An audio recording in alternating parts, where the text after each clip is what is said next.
Assalamualaikum warahmatullahi wabarakatuh. Perkenalkan, nama saya Ariel Rahman Alatani dengan NIM 9214242122. Saya mahasiswa Universitas Negeri Gorontalo, Fakultas Ekonomi dan Bisnis, jurusan Akuntansi kelas E.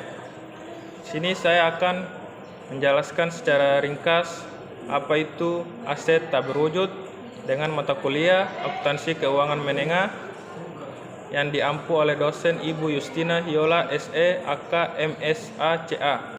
Aset tak berwujud adalah aset yang tidak memiliki bentuk fisik seperti hak cipta, paten, merek dagang, dan goodwill. Aset ini biasanya memiliki nilai ekonomi yang dapat memberikan manfaat di masa depan.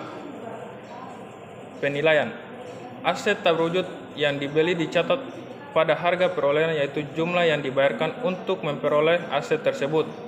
Untuk aset yang dihasilkan secara internal, biaya penelitian dan pengembangan diakui sebagai beban, kecuali biaya pengembangan yang memenuhi kriteria tertentu dapat dikapitalisasi.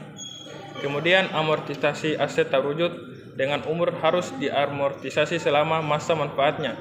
Amortisasi adalah proses pengalokasian biaya aset selama umur manfaatnya. Sebaliknya, aset tak berwujud dengan umur tidak terbatas tidak dapat diamortisasi, tetapi harus diuji penurunan nilainya secara berkala. Kemudian jenis-jenis aset tak berwujud.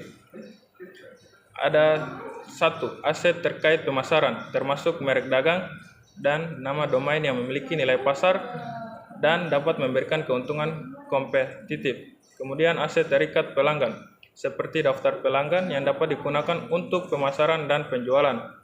Kemudian aset seni.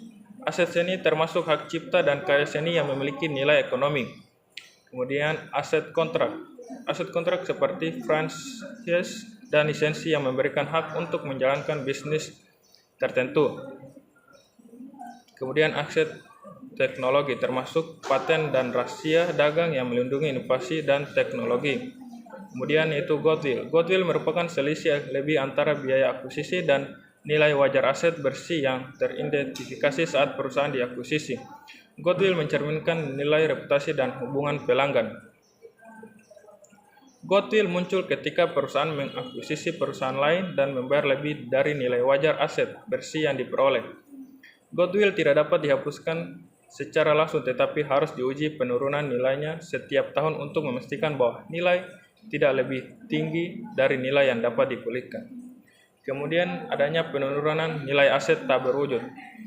Penurunan nilai terjadi ketika nilai tercatat suatu aset lebih besar dari jumlah terpulih.